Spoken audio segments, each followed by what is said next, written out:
koutou katoa. Today I'll go over Cabinet's decision on alert levels for the parts of New Zealand outside of Auckland. So thank you to everyone for what you've done to date. It is making a difference, and let's see it through. Back to you, Prime Minister. Thank you, Dr. Bloomfield. As you can see, we are making progress, but we still have some real challenges ahead. That's why we need everyone's help with those two critical things, testing and following the rules of alert levels. And it is why we're asking, if you have any cold or flu-like symptoms, please get a test. It doesn't matter where you are in the country. We need you to be tested. It's why we ask our contacts to isolate and be tested. And it's why it's so important that anyone working, particularly at alert level 4, stay home if they are sick and get tested. We also want to increase our testing of people who are crossing the Auckland boundaries to ensure we don't see any spread beyond Auckland. You'll have heard Dr. Bloomfield talk about this. To ensure the safety of those in lower alert levels around the country, we want to step that testing up. And that's why, as has been said, all workers who are permitted to cross the Auckland boundary will be required to have evidence of a test taken within the 7 days before crossing. And as has been said, this will be a requirement from 11:59 p.m. on Thursday, leaving time for people to go ahead now and get a test. As you know, Auckland is set to stay at level 4 until 11:59 p.m. next Tuesday, September 14. Cabinet met today, though, to assess the latest data and consider the advice of our experts in order to determine alert level settings for the rest of New Zealand.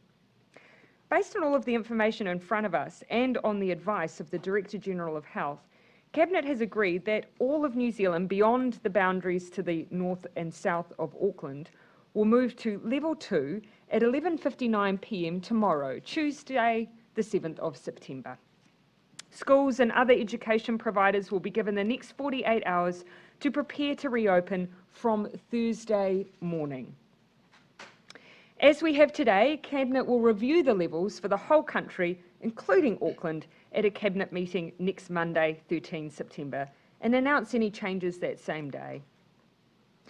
These changes mean we'll have one part of the country at level 4 and the rest at level 2. For the most part, that is workable with the hard boundaries we've set up, but it does pose challenges, particularly for Northland, who essentially become cut off from the rest of the country. I want to assure Northland that we are working through those issues.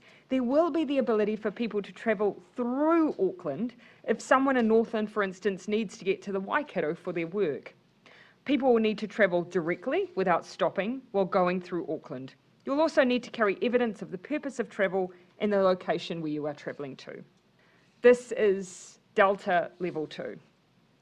Face coverings are now mandatory at Alert Level 2 whenever you're inside most public venues. So if you're entering a retail shop or an indoor facility like a mall or a library, you must wear a mask.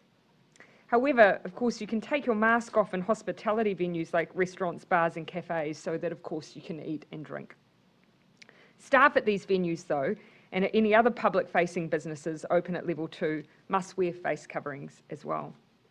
But to keep it really simple, if you're out and about and visiting indoor venues, please wear a mask. We've learnt the hard way that Delta is at least twice as transmissible as previous strains of the virus and that it travels essentially through the air rather than via droplets or contact. That is why wearing masks is so important and our new normal at level 2.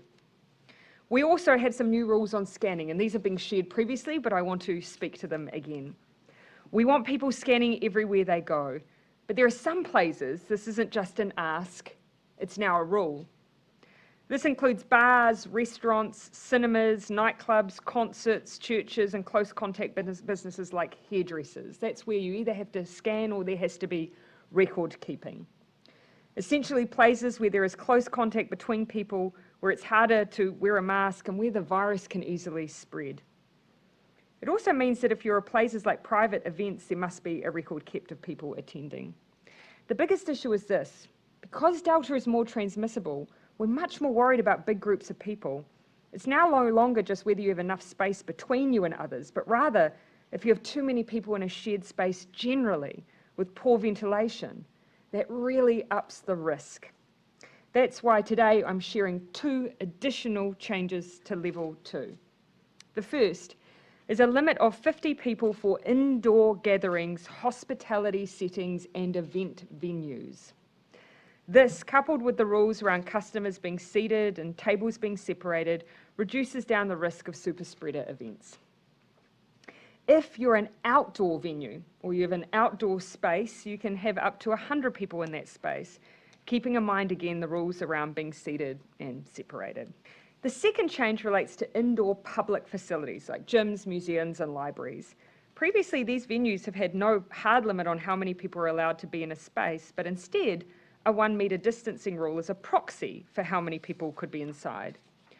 We're now bringing these venues into alignment with the rules that exist for retail and supermarkets, which is 2 metres. That again will just mean we have fewer people in a venue, with the number being dependent on the size of that venue.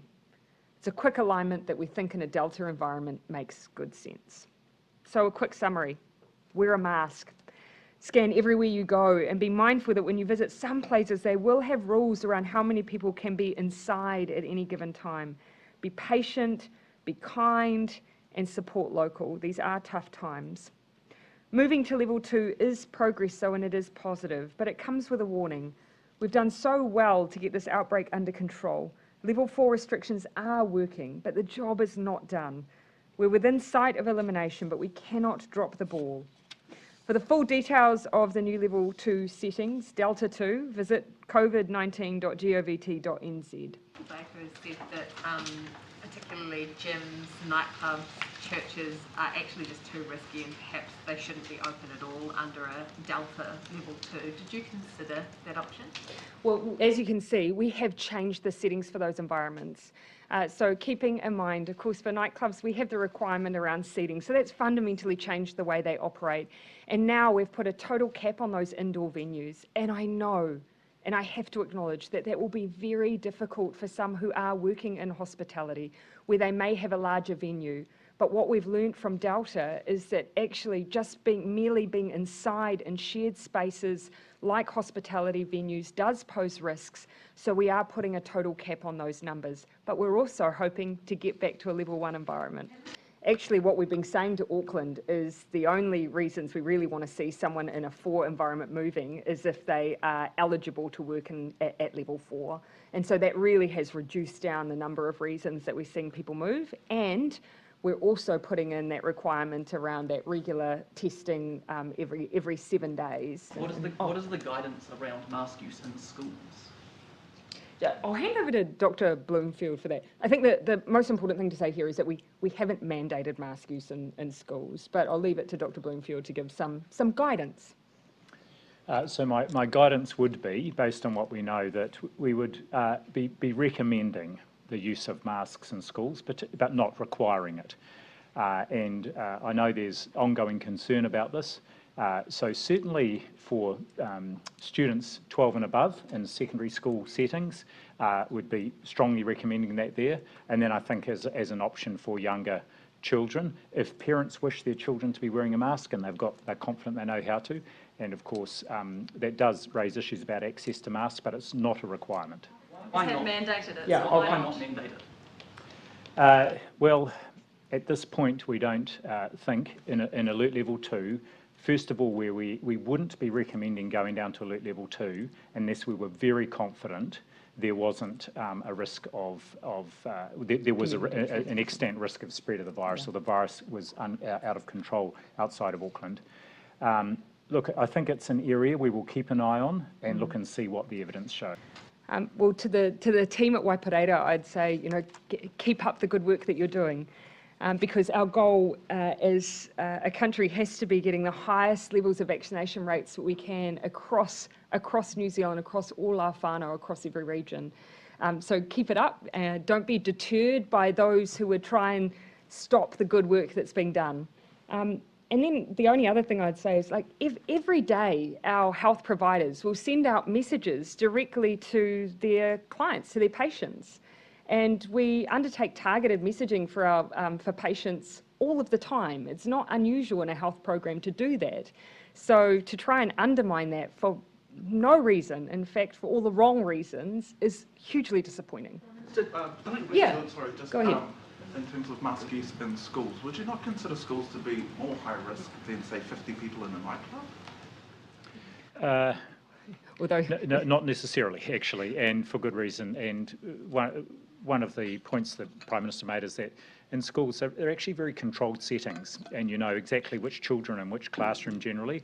When they're interacting most is when they're outside, usually during breaks. So, no, I wouldn't consider it a higher risk setting than a nightclub. And in fact, all the evidence, even without Delta, is that the highest risk settings are the ones where there is that amongst adults, close contact, and crowded and in confined spaces. And a lot of the lecture theatres aren't able, they have classes that are massive, so they aren't able to have just the 50 people there. But last time students were encouraged just to come. they do. They have, the universities have already developed up a level 2 operating protocols, as I recall. So all the students still arrived, and it's whoever got into the lecture theatre first got in, and Yes. the rest had to sit elsewhere and go online. yes.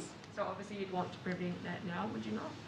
Yeah, well, I would look. What I might ask the Minister of Education to go back and do is what you've raised is not so much that there aren't protocols, but the way that they're working in practice. So happy to ask the Minister of Education to go back and look at whether or not in practice, because of the way that it's being a first in, first served, whether that's causing congestion, people mingling in a way that's inappropriate. So I'll have him go and look at that and work with the universities. Okay, thank you everyone.